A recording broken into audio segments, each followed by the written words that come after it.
My wife and I are both 42 and in marriage counseling after our marriage basically went to crap after having kids, 6 and 4-year-old twins. A lot of issues and disagreements have come up in our marriage that have driven us apart, and I have been working through my resentment that going back for one more baby resulted in twins, including one which we are pretty sure has ADHD and ODD and is a nightmare child.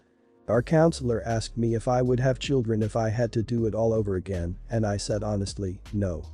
I love my kids and would take a bullet for them, but if I had the chance to go back to 24 when I finished grad school and could do my life over again, I wouldn't choose fatherhood. It is not the fulfilling experience everyone claims, and while I love my children, the sacrifices are not worth it to me. I had a much happier life before having children and have gone from someone who loved life to someone who just makes it through the day, working a job he hates to provide for the wife and kids, while silently wishing this wasn't my life. My wife is furious and taking it the wrong way, and even told our 6-year-old daddy wishes you were never born, which makes me livid. You don't tell the kid that. Yes, I wish I never had kids, but I do love them, would never hurt them, or want to upset them. And I didn't say it to her in front of my kids and I never ever will. I said it in marriage counseling, what should be a safe space to talk about feelings. It has become a huge fight, our marriage is not going to be saved now, and I know she will try and use this against me in divorce court to try and get sole custody and take everything and lie to the kids who I do love and still want to be a dad to them. She is incapable of understanding that you can love your kids, but also feel that parenthood was the best choice for you. Am I the idiot for saying it though? I love my 2 daughters so much, but if I could do it all over again, I wouldn't be a mom. It is still a big taboo to admit that having children isn't the most amazing thing in the world, but for a lot of us, the lows far outweigh the highs. I'd never ever tell my kids I feel this way, but I think this is something you should be able to be honest about with your partner in marriage counseling, and the fact she told your child this is disgusting. Not the idiot. Not the idiot. You said it in a counseling session, where you are supposed to be able to talk through these things and listen to your partner without judgment.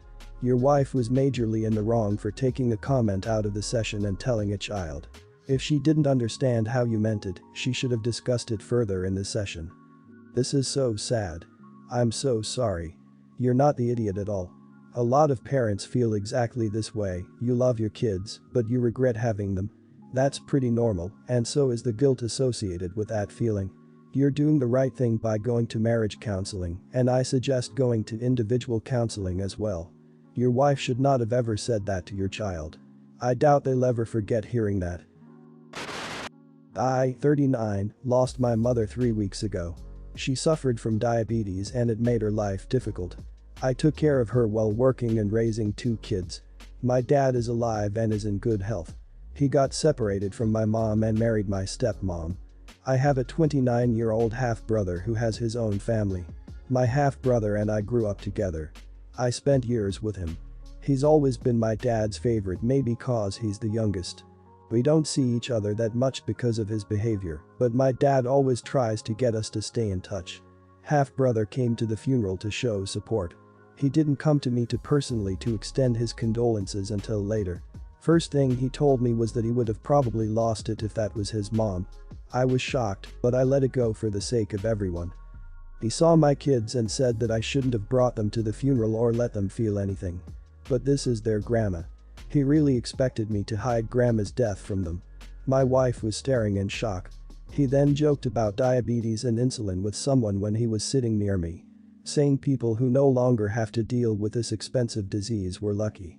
Then he actually started calling his mother a few times and talking to her within earshot. She didn't come to the funeral, and he talked about missing her and wanting to see her, almost as if he was doing it deliberately. I had to get away. I was really mad. I stayed by my dad's side until my half-brother left.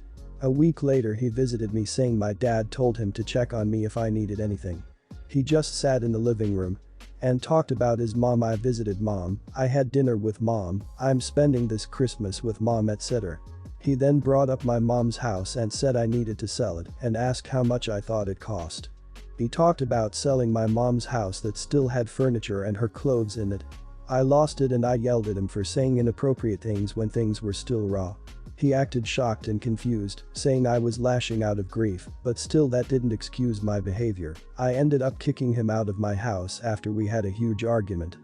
About an hour later he sent me an awful text telling me that he was relieved it was my mom who died, not his. I was so angry and shocked I immediately deleted it. In the evening I got a call from Dad berating me for kicking him out when he showed up to check up on me. I explained to Dad, but he just said, "He's your brother. Your problem is with God, don't take it out on him. And be graceful and supportive of those who showed up at the funeral and supported you." He said that my stepmom and stepbrother were hurt by my behavior and I needed to fix it and apologize. Because those are my family. I haven't even got the chance to talk about the text. Now he's pressuring me to come over to apologize to my brother, but I refused. Not the idiot. Respond to your dad along the lines of "I'm sorry you failed to raise a decent son. I'm sorry your child felt the need to make demands of my life, my parenting and my grief. I'm sorry your son saying how he's relieved my mother died. You raised an awful child. You failed to raise him, he isn't a good person. Fix him. You don't need toxic in your life or your kids' lives. Your half-brother, and by extent father, are acting utterly disgusting. I'm sorry for your loss. Your family members have failed spectacularly at understanding your loss and grief. Your half-brother was unfeeling, insensitive and clumsy. He kept talking about his mom because he can't cope with the idea of her death. I would tell your dad that his son behaved very badly, said offensive and unforgettable things, and you have nothing to apologize for. I don't think your half-brother was trying to injure you at a vulnerable time. He simply goes unconscious around death and is very clumsy socially. Not the idiot. You're grieving your mother. Why are your feelings not relevant? So stepmom and brother can be hurt and they deserve an apology. But where is yours? I'm sorry for your loss. I'm sorry for the insensitivity you have been shown. You'll forgive them on your own time if you choose to do so. My 25 brother, 22, recently graduated college. My parents were super proud and pushed him a lot, but in retrospect college is not for everyone and I felt it was a waste of time and resources. He is on the spectrum, but has the ability to function normally for the most part. He has a group of friends he games with and 1-2 who he sees in person. And he's capable of making good grades when he actually puts in effort. Around his junior year I told him that he could come live with me. My parents, Dad in particular, have a hard time understanding him and so I thought it would be a good idea for him to get away from that environment and live with me. Fast forward to March. He's graduating but has zero work experience. I've applied to jobs for him in the past and the one that I got him, he was fired for due to constant tardies. He would go to work an hour or 2 hours late and say that they didn't care. They did. At this point, I'm extremely worried that I'm going to have to take care of him forever. And so this is where I don't know if I'm the idiot. I told him in March that he had until July to find a job. That I would continue paying rent and all utilities until then, but that if he did not have a job by then he would need to move out and go live at home again. May rolls around, still no job. I keep pushing him to apply, ask if he needs help, offered to look at his resume, etc. He finds a job in June at a warehouse. I tell him this is fine and that it can be temporary until he finds better employment. He worked for 2 weeks, then walked out one day because he felt it was stupid. I told him he needed to immediately pack his crap and move home. I'm exhausted. He's worked jobs in high school before with no issue, but recently he just refuses to work at all. And he always makes excuses for it, like that the people are stupid and stealing his ideas, so then the job is stupid and he refuses to work it. I asked how he planned on paying his bills and he just shrugged. I can't do this, I'm at my wit's end and I truly don't know how to handle him. I feel that he's being super selfish and whenever I bring up the fact that if he is not working to pay his bills, then someone else has to do it, he just says okay and walks off. My parents want him home because they feel he stresses me out and he's their responsibility. But then when he's home he stresses my mom out because he constantly insults her and makes her sad and I was trying to avoid this. Not the idiot, he wants to be babied and looked after and doesn't care who it affects. If he wants to be treated like a child, he can be put on an allowance per week or month. He'll be accounted for like a bill payment. He wants more money per period. Great, get a job. He starts complaining he's an adult. Act like it, get a job and move out. He doesn't get to treat you and your family like you're his caretakers when he's shown he is capable of taking care of himself if he bothered with it. I would have kicked him out too, he seems to be an entitled lazy child. Your mom should also kick him out. He seems to have the ability to hold down a job, physically, so he should be forced to do this. Everyone needs to stop enabling him. If your mom decides to continue to enable him, then for your sake, you need to tell her she's not allowed to complain to you about it. Not the idiot. You tried to help him. The family as a whole has to put their foot down and lay some harsh truth. No one wants to take care of him until they pass away. Your parents will want to enjoy their retirement. You want to be led a life that does not revolve around little brother and his issues. Depending on your state, there might be programs that help him find work and housing. If he doesn't want to rise up or can't, look into guardianship and group homes. So I am 15, and I am a B student. I can sometimes get A's but rarely. My parents were checking my exam results a couple of months ago They started mentioning how they were disappointed. I was not surprised as I had not hit the targets my dad had set for me. It started getting more intense with them telling me how I am a disgrace and they should not have given me the family name as I am embarrassing the whole family. I was a bit pissed, but I thought this were just things they said in the heat of the moment, but they said this many more times. We went to a family gathering. I have to admit that I am one of the least intelligent in my family. They told everyone that I somehow failed with a B. Almost everyone agreed with them. They started joking that they should take me to change my family name to something else. This really hurt me, and I decided not to engage with them ever again. I decided to start saving up for college, which is about $1,500 a year, because they even joked that it would be better to put my college fund into an investment in the stock market, as it was not worth it. I started babysitting, washing cars and doing chores around the neighborhood during my free time. I made about $700 since I started last month. I am lucky that my school provides housing for past students if you go to university, because schools are also ranked by how many students graduated from there and graduated from university also. I might be able to pay for my university.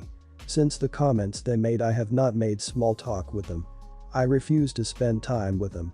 I was like a roommate who did not like the other roommates. When they asked me if I was excited for family vacation and I said no with no hesitation, they realized I was angry at them. I have to admit, the family vacations are fun. We swim in the ocean and ride quads in the forest, but ever since I knew they thought I was an embarrassment, it killed the vibe for me. My parents tried to apologize as they knew what they did was wrong. I said I do not accept it and will never accept it. They said that this would hurt them, but I said I do not care about their feelings. My siblings are calling me an idiot, but they are far more intelligent and better than me and do not have to deal with being called an embarrassment every day.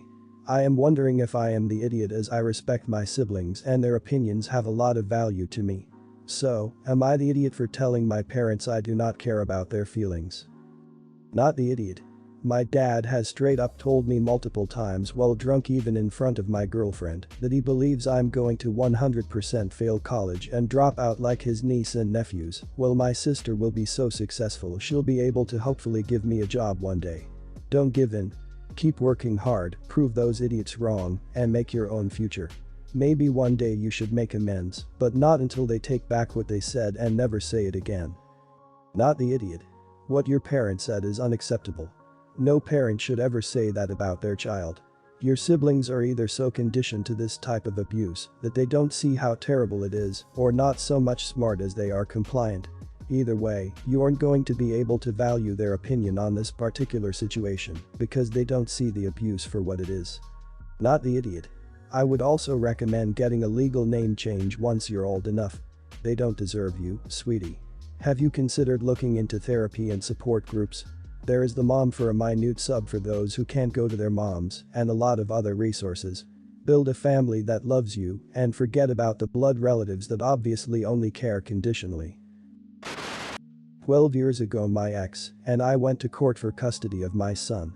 I was awarded full custody and ex was given every other weekend access and ordered to pay $130 a month in child support. He actually said to me in front of the court, "You will never see a dime from me," and actually told the judge that he shouldn't need to pay me support because that is what baby bonus is for. I never kept up with anything through the family responsibility office because I really didn't think I would ever get any money as my ex blew through jobs, apartments, and phone numbers every few months. Well, I guess my ex decided to start filing his taxes for the last however many years, thinking he was going to get a good chunk of money back, only to find out that FRO was going to take all of it and give it to me for unpaid support payments. To say he was upset is an understatement. He now has 3 kids with his current girlfriend, neither of them work, and they just moved into low-income housing. He got his girlfriend, whom I like and get along with for the most part, to ask me to give them all of the back support payments I would receive because they are going through a hard time and need the money to help support their 3 kids. I told her no, that the money was for the last 12 years of having to support our son with absolutely no help. To be honest, I was really surprised that I was even asked. Since day one I have supported our son. Clothes, medication, school supplies, school trips, etc. have always been paid by me. Yes, has my ex always fed and taken care of my son when he was at his house and buys birthday and Christmas presents for him, but that's it. One year when I was having a rough time, I broke down and asked my ex to buy our son shoes for school. He agreed, and then the day before school started called me to tell me that he was broke and that I would have to figure it out on my own. Now my partner and I both make decent money, we own our home and get by just fine. We aren't rich by any means, but we make it work. Would having the extra money be nice? Yes. Do we really need it? Not really. Am I the idiot for refusing to give back child support payments, even though we could get by without the money and my ex and his girlfriend are struggling to support their 3 kids? Not the idiot. This is money your ex owes your child, not you. If your ex and his girlfriend want money for their kids, then they need to get out and work hard and start making money. That's on them. This child support arrears is a bit of a windfall. You may not need it, but your child deserves this money and his father legally owes it. Since you don't need the money, put it into your state's 529 plan or other investment account for the future if you're outside the United States. Your son can use the money for his education or other future expenses. If you don't need that money for essentials, put it aside for your child's future. It is child support after all. If you were to give it back, you would be taking it away from your child. There is one massive idiot in all of this, and that is your ex.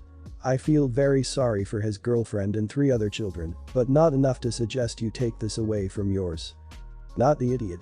$18,720 is what you would be owed for 12 years. In the end, that's not even nearly enough to take care of a kid for 12 years.